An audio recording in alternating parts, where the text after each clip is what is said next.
আসসালামু আলাইকুম প্রিয় দর্শক, জানিয়ে দেব এখনকার গুরুত্বপূর্ণ টপ নিউজটি। পুরো নিউজটি উপস্থাপন করব আমি নিপা আক্তা শিমু। এবার বিস্তারিত খবর।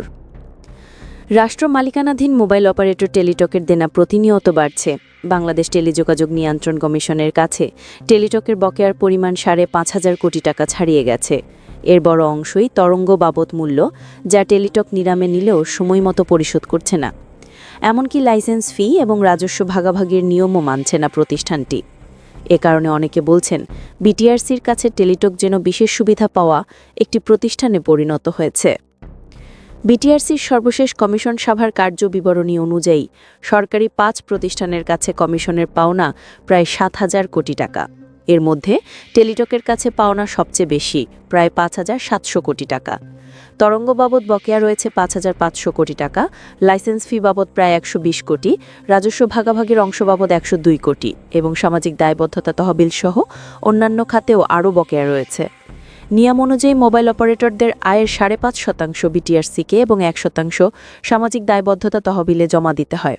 টেলিটকের পক্ষ থেকে জানানো হয়েছে, তরঙ্গ বাবদ বকেয়া নিষ্পত্তির জন্য ডাক ও টেলিযোগাযোগ বিভাগ প্রস্তাব পাঠিয়েছে অর্থ মন্ত্রণালয়ে। প্রস্তাব অনুমোদিত হলে মূলধন হিসেবে তা সমন্বয় করা হবে। তবে এরই মধ্যে পাওনা আদায়ের জন্য বিটিআরসি টেলিটককে একাধিকবার চিঠি দিলেও টাকা মেলেনি।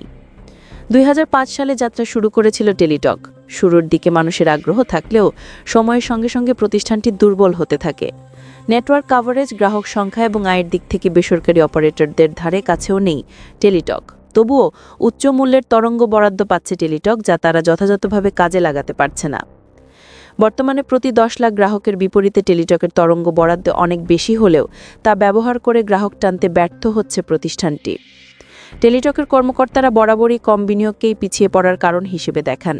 তবে খাত সংশ্লিষ্ট বিশেষজ্ঞরা বলছেন, বাজারের প্রতিযোগিতার ক্ষেত্রে টেলিটকের কার্যত কোনো ভূমিকা নেই। সরকারি বিশেষ সহকারীর মতে, রাষ্ট্র মালিকানাধীন প্রতিষ্ঠানের ক্ষেত্রে বকেয়া ও লেনদেনের বিষয়গুলো স্বাভাবিক। কিন্তু বিশেষজ্ঞদের মতে টেলিটকের যে পরিমাণ তরঙ্গ রয়েছে তা অন্য কোম্পানিকে দিলে গ্রাহক সেবার মান বাড়ত এবং সরকারের রাজস্ব বৃদ্ধি পেত। প্রকাশিত সর্বশেষ প্রতিবেদনে দেখা যায় ২০২৩-২৪ অর্থবছরে টেলিটকের লোকসান ছিল প্রায় ১৮০ কোটি টাকা।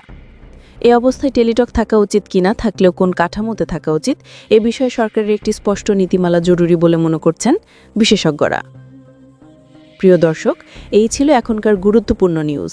আরও গুরুত্বপূর্ণ নিউজ নিয়ে ফিরছি কিছুক্ষণের মধ্যে।